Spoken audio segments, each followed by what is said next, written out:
Nebraska. It's not for everyone. While this statement may be true, it does not encourage tourism in Nebraska. But I can tell you that it's for you. Has your family ever planned a vacation out of the state, like to South Dakota? Well, that's what my family did. We planned a vacation out to Mount Rushmore and the Badlands. And while they were both wonderful places to tour, what about our own backyard? What about the state of Nebraska? It's also a place full of beauty and attractions. Nebraska is a great place to live, so why shouldn't it be a great place to visit? It's great to know more about the state that you call home and the beauties it offers. While most people leave the state of Nebraska for vacation, there are many attractions worth visiting in Nebraska. My entire life has been lived in Nebraska. So to some it may just be cornfields and cattle, but to me, there are so many other things, and there are so many other beautiful sights, and there's more interesting attractions. First, I will communicate why Nebraska is great tourism with historical sites, commercial venues, and natural attractions. Second, I will discuss why Nebraska tourism is important to our state. And finally, I will look at the other side of Nebraska tourism, the bad side. So first, Nebraska has many amazing locations perfect for tourism. It's a wonderful state and a place that you can really find different types of attractions. There are historical sites, commercial venues, and natural attractions. The historical sites include Buffalo Bill Cody's State Park, Ash Falls Historical Park, the Ash Falls Historical Park,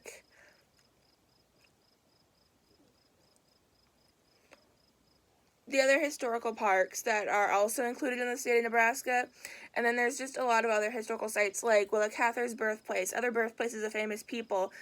You can learn a lot about the man who ran for president. Although he didn't make it, he was a big part of Nebraska. You can learn about the railway, the big golden stake for the railway. There are many other points that you can also learn about that are historical. The commercial venues.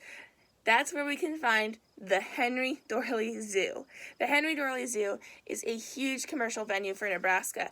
It's basically like the largest thing. Like when people think of Nebraska, they think of cattle, corn, and the Henry Doorly Zoo. Now, the zoo offers a lot to people. There are many sites and attractions inside the zoo, and then there's also ones outside the zoo, like that little baseball place that's next to the zoo. Included with the zoo, there are also other sites like the Archway Monument, the Lincoln Zoo, the gardens in Lincoln. There are other sites that can also be included in this that are commercial. This can even include the Stir Museum because it's a commercial site. Even though it's historical, people do pay to go there.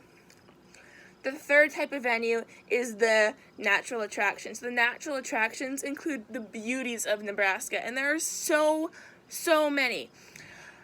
Some of my favorites include Chimney Rock, Smith Falls, the Niobrara River, and then there are so many parks, like the state parks all across Nebraska. Like you can go to Burwell, you can go to, well, not Yankton, but the Nebraska side of Yankton.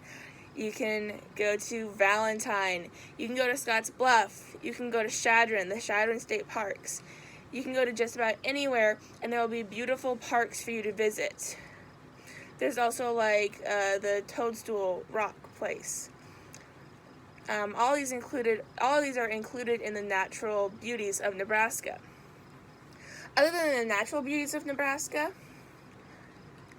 there is great points for tourism in Nebraska. There's so many great points to bring tourism to Nebraska. Now, it would be great for you to stay in Nebraska because you spend less on gas. You don't have to travel very far. Like, you can basically make a day trip and you don't have to stay in a hotel. Or you can stay in a hotel and you can support a local business by going to like a bed and breakfast that's located in Nebraska. A great way to do tourism in Nebraska is to actually like eat at local restaurants and stay in local motels and like really support small businesses while staying in Nebraska. And that's a great part of Nebraska tourism. And you just don't get that when you go to other states because you're not supporting your state. You're supporting other places, and you're probably going to stay in like a Hotel 8 instead of staying in a little dinky lodge off the side of the road, which may be a little bit sketchy but isn't horrible. And then there's also the downside of it. We might not have like the beautiful beaches, but you can always go on those other trips and come back to Nebraska to see Carhenge or see Smith Falls. Even though you can travel to other places, you can always make another small trip around Nebraska. In closing, my 3 points were the sites that you can see, the different sites that you can see, the